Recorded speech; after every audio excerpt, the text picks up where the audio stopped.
बच्चों, मैं अंजनी कुमार एक बार फिर से आप लोगों का स्वागत करता हूं आपके अपने YouTube चैनल के अंदर जिसका नाम फिजिक्स टूल है। और लगातार हम कक्षा 12 भौतिक विज्ञान का सिलेबस पढ़ रहे हैं। सिलेबस आगे बढ़ता जा रहा है और आपसे अनुरोध है कि वीडियो आप ज़रूर देखें, पूरा देखें। ठीक है, इम्पोर्टेंट टॉपिक आएंगे, पूरा वीडियो देखें, आपको पूरा फ़ायदा होगा इससे।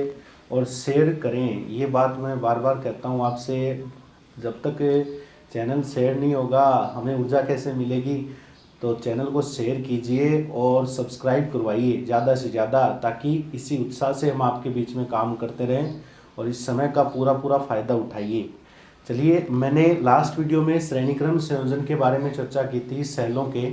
और सेलों के श्रेणीक्रम संयोजन में वीडियो थोड़ा सा बड़ा होने की वजह से मैंने उसमें मेन बातें आप लोगों को लगभग क्लियर करवा दी, लेकिन कुछ एक पॉइंट और हैं जिन पर हम चर्चा करेंगे। एक दो एग्जाम्पल पर भी हम बात करेंगे जो कि संयोजन पर आधारित है, श्रेणी क्रम संयोजन पर। उसके बाद समांतर क्रम संयोजन की बात करेंगे। ठीक है, चलिए पहले मैं थोड़ा सा वो फॉर्मूले दोबारा एक बार लिख देता हूँ जो हमने लास्ट वीडियो में लिखे थे।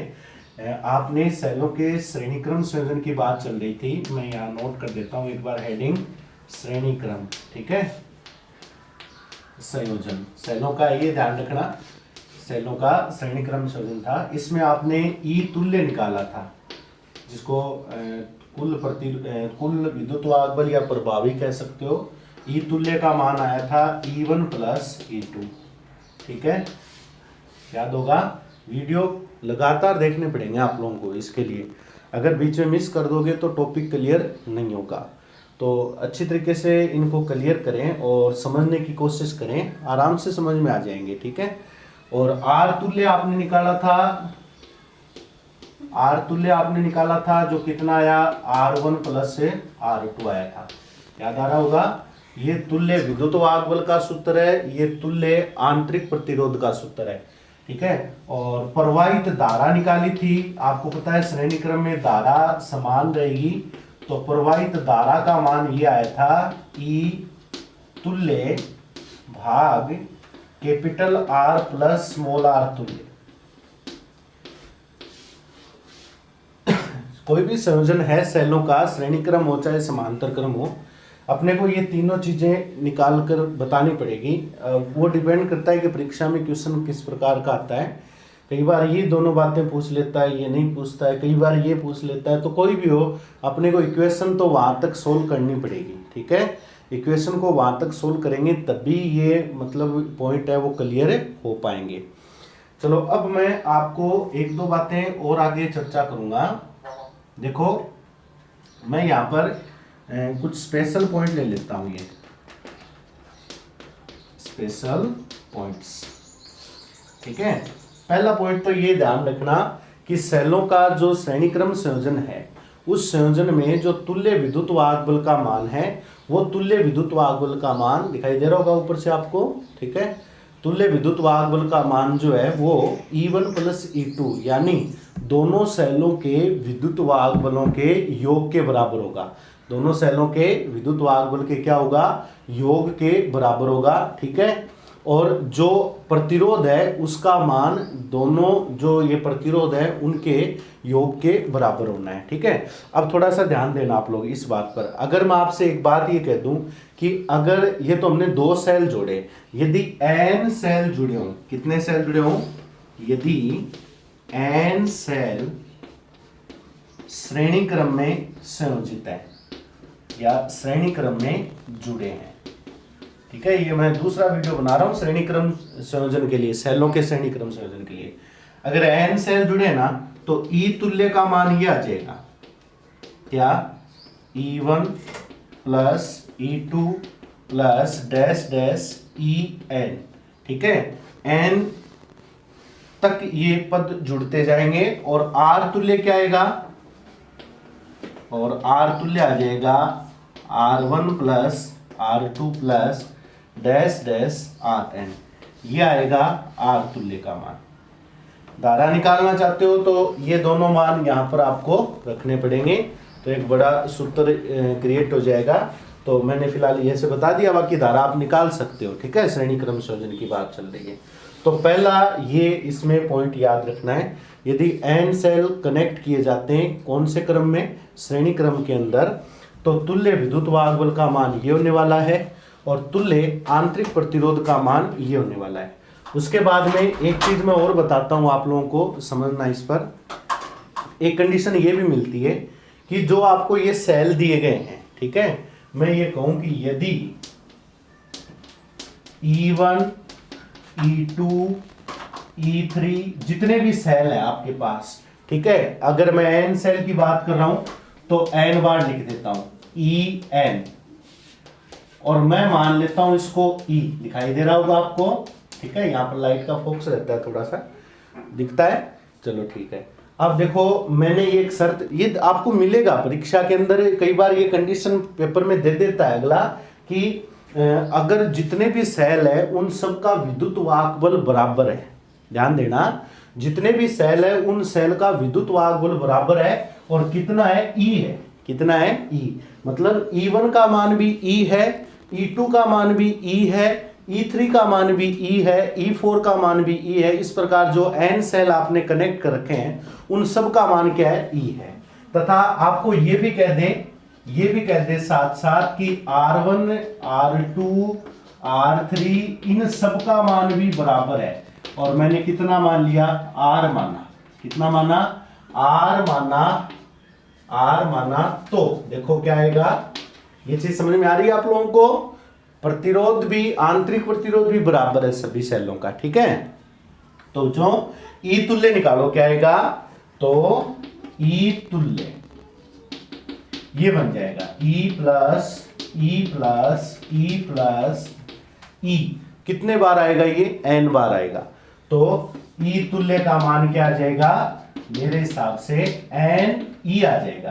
क्या n ही लिखूंगा इसको, क्योंकि ई चलता जाएगा, n बार जुड़ेगा तो क्या हो जाएगा, n e, तथा r तुल्य क्या बनेगा, बोलो बेटा, r प्लस r। देखो E1 की जगह E, E2 की जगह E, E3 की जगह E, और सब जगह E लिख दिया, जोड़ हो रहा है तो n ही बन गया। यहाँ आएगा r प्लस r, तो क्या बना दूं इसको भी मैं, NR,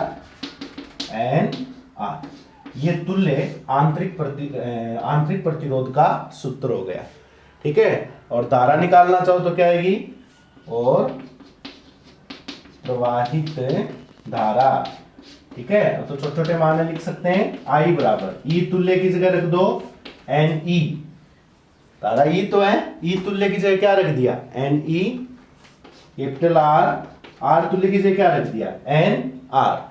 आप चाहो तो ये n नीचे से कॉमन लेके कैंसिल कर सकते हो, तो ये बन जाएगा E R भाग n प्लस स्मॉल r, ध्यान देना आप लोग, ठीक है। देखो n कॉमन लूंगा ना तो ये r के भाग में आ जाएगा, कॉमन लेना तो आता ही होगा, ये धारा का मान हो जाएगा, ठीक है। इस प्रकार हम कहेंगे कि ये जो धारा का मान है ये I बराबर आएगा E भाग R upon n plus small r। तो ये हो गया सेलों के संयोजन के बारे में कुछ एक दो विशेष टॉपिक, विशेष पॉइंट, एक दो पॉइंट और हैं। इससे पहले उसके साथ ही आप कनेक्ट कर लेना, जो पहले वाला वीडियो था ना, वो श्रेणी क्रम संयोजन का पार्ट फर्स्ट डाल दूंगा मैं हेडिंग के अंदर, और ये श्रेणी क्रम संयोजन का पार्ट 2 डाल देना आप लोग, ठीक है, क्योंकि वहाँ वीडियो थोड़ा लंबा हो गया था इसलिए मैं एक साथ नहीं करवा पाया वो चीज़ें, तो मैंने इसके लिए एक नया वीडियो आप लोगों को तैयार कर दिया है, ठीक है। तो ये पहले स्क्रीनशॉट लो आप लोग, फिर एक दो कंडीशन और क्लियर करवाता हूँ आप लोगों को, इसका स्क्रीनशॉट लीजिए पहले, ठीक है। और वीडियो आप लगातार देखना, इसको वीडियो लगातार देखोगे तभी ये पॉइंट है वो क्लियर हो पाएंगे, ठीक है। अब चलो मैं इसको हटा दूं यहां से, एक बार ये चीज क्लियर कर लोगे आप लोग, ठीक। चलो मैं ये पूरा ही बता देता हूं, एक दो पॉइंट और बताता हूं, उसके बाद में एक एग्जांपल करवाऊंगा आपको, ठीक है, सेलों के संयोजन पर, परीक्षा में आ सकता है। एक बात बताना, हमने जो दो सेल कनेक्ट किए थे वो दोनों सेल हमने कुछ इस प्रकार जोड़े थे, आपको पता है ना, ये पहला सेल दिया था प्लस माइनस E1 आंतरिक प्रतिरोध कितना R1, ये दूसरा सेल लिया था प्लस माइनस E2, इसका आंतरिक प्रतिरोध कितना है R2। आंतरिक प्रतिरोध को सेल के नजदीक ही दर्शाया जाता है। ये श्रेणी क्रम संयोजन है, ठीक है। लेकिन कई बार क्या होता है, ऐसी चीज भी देखने को मिलती है कि सर जरूरी थोड़ी है कि हम सेलों को ऐसे ही कनेक्ट करें। श्रेणी क्रम की बात कर रहे हो आप, श्रेणी क्रम में अपने को जोड़ना है, तो श्रेणी क्रम के अंदर मैंने परिभाषा आपको ये बताई है कि श्रेणी क्रम के अंदर जो माइनस पहले सेल का जो दूसरा सिरा है या जो ऋण सिरा है वो दूसरे सेल के धन सिरे से जोड़ा जाएगा।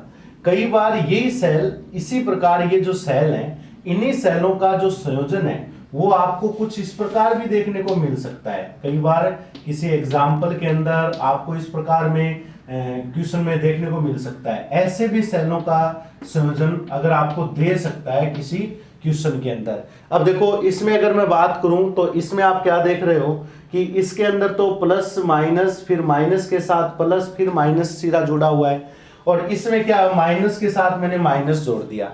एक तो ये कंडीशन भी बन सकती है, क्योंकि एग्जाम्पल मिलेंगे आपको, देखो ध्यान देना आप लोग इस चीज के ऊपर, आपको उदाहरण मिलेंगे ऐसे, और उदाहरण के अंदर तभी मैं आपको इस वीडियो के अंदर एक एग्जाम्पल करवाऊंगा ताकि आपका जो कंफ्यूजन है वो क्लियर हो जाए। तो ऐसे एग्जाम्पल मिलेंगे, उन एग्जाम्पल के अंदर इस प्रकार आपको सेल कनेक्ट किए हुए दे सकता है। तो आप कभी सोचो कि सर आपने तो ऐसा बताया था, इसमें ऐसे आ गए तो क्या करें, ठीक है। फिर एक कंडीशन ये भी तो आ सकती है, 4 कंडीशन बन सकती है इसकी, माइनस प्लस, मैं आंतरिक प्रतिरोध एक बार कनेक्ट नहीं कर रहा, ठीक है, डायरेक्ट बता देता हूं, प्लस माइनस E1 E2। एक कंडीशन ये बन सकती है और एक कंडीशन ये बन सकती है, माइनस प्लस, ये हो गया E1 E2। समझ में आ रही है क्या बात मेरी, ठीक है। ये दो सेल मैंने जोड़े हैं, दो सेल जोड़े हैं, लेकिन इनके जो टर्मिनल है वो मैंने अलग अलग ध्रुवता को कनेक्ट किया है। जैसे यहां अगर बात करो तो क्या जुड़ा हुआ है, माइनस के साथ प्लस जुड़ा हुआ है, यहाँ माइनस माइनस जुड़ा हुआ है, यहाँ प्लस प्लस जुड़ा हुआ है, और यहाँ प्लस के साथ है माइनस कनेक्ट है। तो दो चिन्ह है, तो दो चिन्ह के ये 4 ही कंडीशन बन सकती है कि या तो माइनस प्लस आपस में जुड़े हुए हैं, ठीक है, माइनस प्लस आपस में जुड़े हुए हैं, या माइनस माइनस आपस में जुड़े हुए हैं, या प्लस प्लस आपस में जुड़े हुए हैं, या प्लस माइनस आपस में जुड़े हुए हैं, ठीक है। तो सेलों को इस प्रकार, मतलब कोई क्वेश्चन में अगर आपको दे दें तो आप करोगे क्या फिर। तो इस कंडीशन में आपको एक चीज ध्यान रखनी है, बस वही चीज मैं यहाँ पर बताना चाहता हूँ, क्या कि अगर विपरीत ध्रुवता वाले टर्मिनल एक साथ जुड़े हुए हैं, ये ध्यान रखना आप लोग, क्या विपरीत ध्रुवता वाले टर्मिनल जिसमें भी एक साथ कनेक्ट हैं, ठीक है। मैं मेरे हिसाब से बता रहा हूं क्योंकि मैंने जैसे सीखा है और जितना मैंने प्रैक्टिस किया है या मैंने जितने एग्जाम्पल खुद सोल्व किए हैं अपने टाइम के अंदर, तो मैंने ये चीज़ देखी है कि लगभग कोई भी इस प्रकार का कनेक्शन आ जाए तो वहाँ पर आप लोग आराम से क्वेश्चन सोल्व कर सकते हो, ठीक है। कोई एक आधा क्वेश्चन अगर कोई अपवाद स्वरूप हो जाए, मेरे हिसाब से नहीं होगा, ठीक है, मैं पुख्ता कहता हूँ ये बात, लेकिन फिर भी हो जाए तो उसके लिए कोई अलग मैटर हो सकता है, लेकिन मेरे हिसाब से नहीं होगा, सारे क्वेश्चन सोल्व हो जाएंगे इससे। तो देखो अगर विपरीत ध्रुवता वाले, जैसे मैंने ये कनेक्शन तो आपको हमने पढ़ाई है अभी, तो यहाँ जो तुल्य विद्युत वाहक बल है ना, वो तुल्य विद्युत वाहक बल होगा E1 प्लस E2। ये ध्यान रखना आपको, ये तो हमने पढ़ाई है, पहला जो संयोजन है वो तो हमने कंप्लीट पढ़ाई है, ठीक है। तुल्य विद्युत वाहक बल कितना होगा, E1 प्लस E2। आंतरिक प्रतिरोध वाली मैं यहाँ पर कोई चर्चा नहीं कर रहा, क्योंकि आंतरिक प्रतिरोध चाहे कैसे ही कनेक्ट किया हो यही आएगा, R1 प्लस R2, ठीक है, क्योंकि प्रतिरोध पर ध्रुवता का कोई असर नहीं पड़ता, प्रतिरोध के लिए कोई प्लस माइनस से नहीं होता। प्रतिरोध एक तार का टुकड़ा ही तो होता है, तार ही तो होता है प्रतिरोध, तो प्रतिरोध पर प्लस माइनस का कोई फर्क नहीं पड़ता। तो सेल चाहे किसी प्रकार से जोड़ा जाए, तुल्य प्रतिरोध है ना, आंतरिक प्रतिरोध, वो R1 प्लस R2 आएगा। और ये तो आंतरिक प्रतिरोध है, सेल के अंदर का प्रतिरोध है, तो सेल के अंदर का प्रतिरोध है वो R1 प्लस R2 ही रहेगा। और बाह्य प्रतिरोध भी अगर होता है ना यहाँ पर, तो बाह्य प्रतिरोध क्या होता है, एक तार का टुकड़ा होता है, उस चीज का भी इस पर कोई फर्क नहीं पड़ेगा, ठीक है। चलो यहां पर मैं बात करूं तो इस एक बार इसको मैं छोड़ देता हूं। मैंने क्या बताया, विपरीत ध्रुवता वाले जहां कनेक्ट हो, तो यहां पर माइनस प्लस जुड़ा हुआ है, और देखो माइनस प्लस, इसमें माइनस माइनस जुड़ा हुआ है, समान ध्रुवता जुड़ी हुई है, ये विपरीत ध्रुवता है, ये विपरीत ध्रुवता है, माइनस प्लस, ये माइनस माइनस जुड़ा हुआ है यानी समान ध्रुवता कनेक्ट है, ध्रुवता वाले सिरे जुड़े हुए हैं, ये भी समान ध्रुवता है, प्लस प्लस है ना, समझ में आ रही है क्या बात मेरी, प्लस प्लस कनेक्ट है। ये देखो प्लस माइनस, ये कौन सी कंडीशन में, विपरीत ध्रुवता वाली कंडीशन में।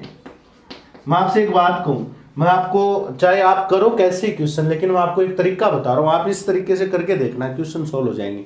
इसको चाहे आप टॉपिक से जोड़ लो, आपकी मर्जी, अदरवाइज हिंट मान लेना इसको, ठीक है। विपरीत ध्रुवता वाले जुड़े ना तो तुल्य विद्युत वाहक बल यही होगा, E1 प्लस E2। ये भी विपरीत ध्रुवता का था, ये भी विपरीत ध्रुवता का था, दोनों के सेम है।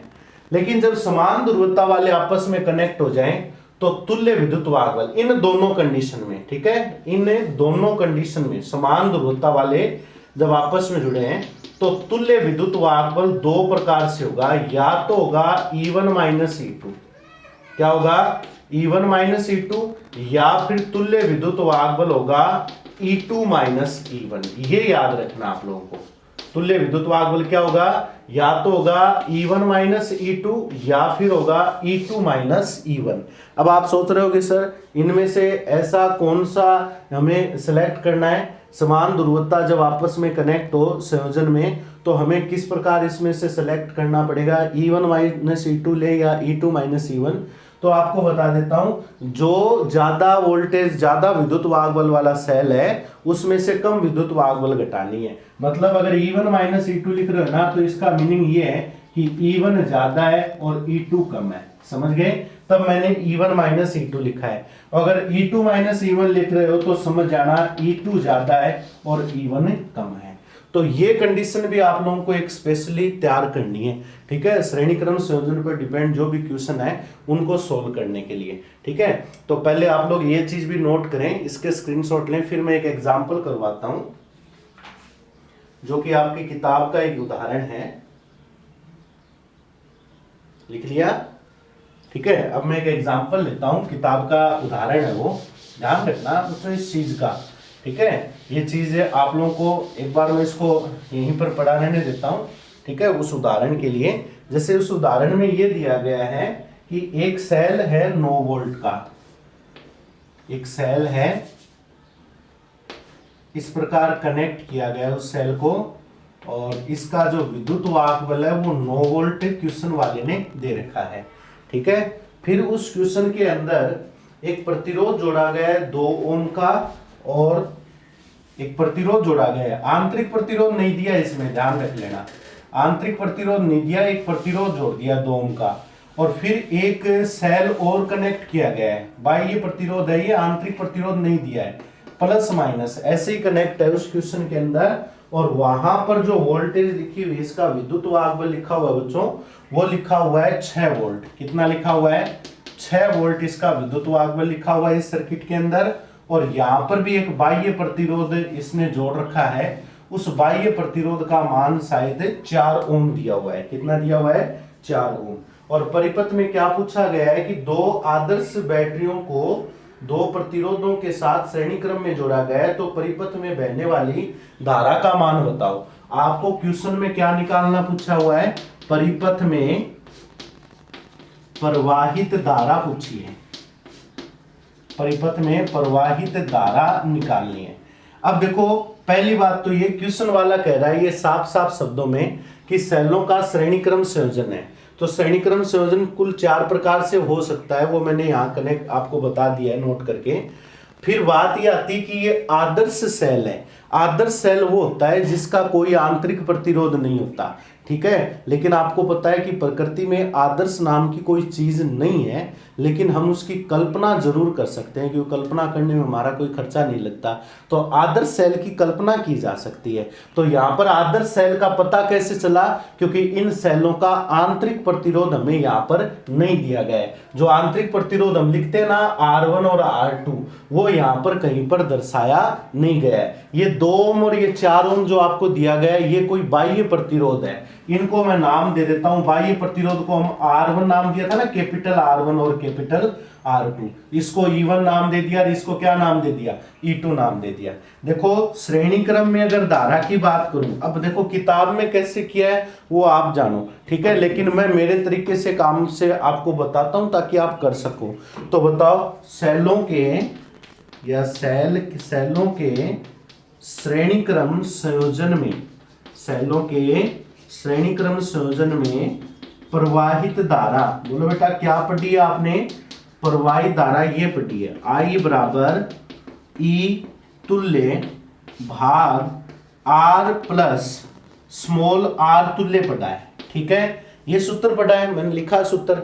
अब एक बात बताओ, मुझे बताना ये कि ये R तुल्य क्या स्मॉल r की कहीं सवाल में चर्चा है क्या, नहीं है, स्मॉल r की कहीं चर्चा नहीं है, इसका मतलब स्मॉल r हमें सवाल में नहीं दिया है। अगर दिया हुआ होता तो आपको यहाँ पर वैल्यू उसकी पुट करनी पड़ती, लेकिन फिलहाल स्मॉल r है ही नहीं, तो इसकी वैल्यू 0 है क्वेश्चन के अंदर, इसकी वैल्यू 0 है, तो क्या मैं I की वैल्यू ये रख दूं, E तुल्य भाग कैपिटल R। अब ये कैपिटल R, सर आप तो R1 R2 लिख रहे हो, ये कैपिटल R क्या है, अब ये कैपिटल R हो जाएगा प्रभावी प्रतिरोध, क्या हो जाएगा, प्रभावी प्रतिरोध कह दो या तुल्य प्रतिरोध कह दो, क्योंकि आपके पास कितने प्रतिरोध हैं, 2 प्रतिरोध हैं, इनका तुल्य प्रतिरोध चाहिए, क्योंकि मेरे को तुल्य धारा निकालनी है श्रेणी क्रम में, क्या निकालनी है, और श्रेणी क्रम में तुल्य धारा निकालनी है। और आपको पता है कि श्रेणी क्रम में धारा का मान समान रहता है, तो धारा कैसे निकलेगी, I बराबर तुल्य वोल्टेज और तुल्य प्रतिरोध आपको रखना पड़ेगा, ओम का नियम बन गया ना, ये देखो V बराबर IR होता है, तो I बराबर क्या आ जाता है, V बटे R, ये तो आता है, ठीक है, तो V की जगह तो यहाँ विद्युत वाहक बल आ गया, तुल्य विद्युत वाहक बल, और प्रतिरोध की जगह R आ गया, प्रभावी प्रतिरोध। आंतरिक प्रतिरोध सवाल में कोई महत्व नहीं था आंतरिक प्रतिरोध का, इसलिए मैंने आंतरिक प्रतिरोध वाली जो पद था उसको सवाल से मिस कर दिया। अब देखो जो आप मेरे को बताना, इसको मैं समीकरण नंबर 1 दे देता हूं, ठीक है, क्योंकि मेरे को इनके मान रखने और कुछ नहीं करना। अब मुझे एक बात बता दो फटाफट, ठीक है, कि जो आपको क्वेश्चन में दिया गया उनमें से कौन सा संयोजन आपको दिया गया, बाकी मैं इसको यहाँ से हटाता हूँ, आंतरिक प्रतिरोध है ही नहीं, ठीक है, इसकी चर्चा ही खत्म करो, क्योंकि आदर्श सेल आपको दिए गए। अब देखो यहाँ देखो, ये प्लस है, ये प्लस है, प्लस प्लस एक साथ कनेक्ट किए हैं, और प्लस प्लस एक साथ कनेक्ट होने वाली ये शर्त है, देखो दिख रहा है क्या आपको, प्लस प्लस समान ध्रुवता जुड़े हुए हैं, तो विद्युत वाहक बल तुल्य इनमें से निकलेगा E1 माइनस E2 या E2 माइनस E1। समझ में आ गई ये चीज, इस प्रकार आपको यहां से ये कंडीशन क्लियर करनी है। अब बाकी कंडीशन मैं यहां से हटा देता हूं, ये लो, नोट कर लियोगे ना आपने, बहुत इंपॉर्टेंट चीज है, ध्यान से देख लेना, ठीक है। अब देखो मैं इसके तुल्य की बात कर रहा हूं, तो यहां E तुल्य निकालूं, यानी तुल्य विद्युत वाहक बल निकालूं, तो बताओ क्या आएगा, E1 माइनस E2 या E2 माइनस E1 आएगा। रीजन ये है जो मैंने पहले क्लियर कर दिया। अब देखना ये कि E1 माइनस E2 लूं या E2 माइनस E1 लूं, तो मैं तो लूंगा बेटा E1 माइनस E2 लूंगा, कारण मैं ये दे देता हूं क्योंकि sir E1 greater than E2 है। समझ में आ गई बात मेरी, E1 का मान कितना है 9 वोल्ट और E2 का मान कितना है 6 वोल्ट, तो क्या लिखूंगा E1 माइनस E2। क्लियर, चलो अब मैं इसको भी हटा देता हूं क्योंकि अपना काम हो चुका है, आपको कंडीशन क्लियर हो चुकी होगी और मैं क्या बताना चाह रहा था वो बातें आपको शायद समझ में आ गई होगी। तो बताओ तुल्य विद्युत वाहक बल निकालूं तो क्या बनेगा, तुल्य विद्युत वाहक बल आ जाएगा E तुल्य बराबर 9 में से 6 घटा देना, तो E तुल्य का मान आ गया कितना 3 वोल्ट। क्लियर हुई ये चीज, चलो ये तो हो गए E तुल्य की बात। अब बात कर लेता हूं R प्रभावी प्रतिरोध तथा परिपथ का प्रभावी प्रतिरोध, परिपथ का प्रभावी प्रतिरोध R, ठीक है। अब एक बात बता दो, ये दोनों प्रतिरोध किस क्रम में जुड़े हुए हैं, श्रेणी क्रम ही तो है ये, ठीक है, सेल भी श्रेणी क्रम में, प्रतिरोध भी किस क्रम में, श्रेणी क्रम में, और श्रेणी क्रम में प्रभावी प्रतिरोध क्या होता है R1 प्लस R2, क्या होता है पढ़ा है ना हमने, तो R प्रभावी प्रतिरोध कितना होगा बेटा इसका मान 2 है, इसका मान 4 है, उत्तर आ गया 6 ओम। ठीक है, ई तुल्य आर प्रभावी आ गया। समीकरण 1 में मान रख दो, समीकरण 1 में मान रखने पर, ये तो है समीकरण 1, तो धारा क्या आ जाएगी, प्रवाहित धारा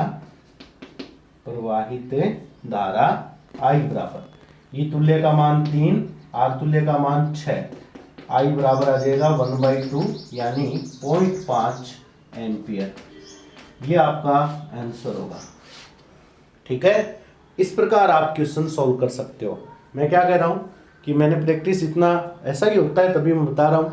और बाकी कई बार किसी क्लासों की आपस में कंपैरिजन हो जाती है कि सर आपने ऐसा बताया था, वो सर ये बता रहे हैं, बेटा ऐसा काम मत करना आप लोग। मैं मेरे तरीके से आप लोगों को समझाने की कोशिश कर रहा हूँ, और ये मान के चलो कि मैं ये जो मैंने मेरे गुरुओं से सीखा वो हम आप लोगों के सामने रख रहा हूँ। किसी प्रकार की कोई त्रुटि बोलने में, उच्चारण में, लिखने में, क्योंकि कई शब्द ऐसे होते हैं जो अपनी अपनी जुबान पर सेट होते हैं, कई बार लिखा जाता है तो गलत लिखा जाता है, पता नहीं चलता, उनके लिए हम माफ़ी चाहते हैं। लेकिन हमारी कोशिश यही है कि आपके सामने अच्छे से अच्छा मेथड उपलब्ध करवाएं ताकि आपको इसका पूरा फ़ायदा हो। मैं आपसे इतना ही अनुरोध करूंगा, हम आपसे चाहते हैं इतना ही है सिर्फ कि आप हमारे चैनल को जितना ज़्यादा प्रमोट कर सको उतना ज़्यादा करो। आपका जो आशीर्वाद हम पर बना रहता है तो हम काम करने के लिए ज़्यादा उत्साहित होते हैं, ज़्यादा ऊर्जा से, मतलब पूरे उत्साह के साथ आपके बीच में काम करने का प्रयास करते हैं। ठीक है, घर रहते हुए आप लोगों को ये सारा सिस्टम एक प्रकार से निःशुल्क प्राप्त हो रहा है। शायद मेरे हिसाब से आज के टाइम के अंदर ऐसा कोई चैनल नहीं होगा जिस चैनल के अंदर आपको क्रमबद्धता से इस प्रकार चैप्टर वाइज आपको सिलेबस प्रोवाइड करवा रहे हैं। तो मैं तो यही कहूँगा, क्योंकि जो चैनल जो काफ़ी फेमस हो जाते हैं फिर वो अपने सिस्टम से वो आपको वीडियो उपलब्ध करवाते हैं, लेकिन अपने इस चैनल के अंदर आप लोगों को क्रमबद्धता से, और मैं जितना आपसे कह रहा हूँ कि आप चैनल को जितना ज़्यादा शेयर और सब्सक्राइब करोगे उतना ज़्यादा हम आप लोगों के लिए काम करने का प्रयास करेंगे और अच्छे से अच्छा मैटर आप लोगों को उपलब्ध करवाने का हमारा पूरा प्रयत्न रहेगा। तो आज के इस वीडियो के अंदर फिलहाल इतना ही बच्चों। नेक्स्ट वीडियो में हम चर्चा करेंगे सेलों के समांतर क्रम संयोजन का। ठीक है, जो कि एक काफ़ी बड़ा टॉपिक है, फिर ये पार्ट खत्म हो जाएगा। एक छोटा सा टॉपिक और रह जाता है, वो है विद्युत ऊर्जा का। ठीक है, वो एकदम नॉर्मल सा पॉइंट है, वो सिंपल सा है, जो आपने कक्षा 10 में भी पढ़ा है, वो कर सकते हो आप, मैं भी बता दूंगा थोड़ा सा आपको। ठीक है, तो नेक्स्ट वीडियो में फिर मिलेंगे। चैनल को शेयर करना, सब्सक्राइब करना, वीडियो पसंद आता है लाइक करना, और प्लीज़ आपसे अनुरोध है ज़्यादा से ज़्यादा शेयर करें चैनल। ठीक है, नेक्स्ट वीडियो में फिर मिलेंगे, तब तक के लिए धन्यवाद। जय हिंद, जय भारत।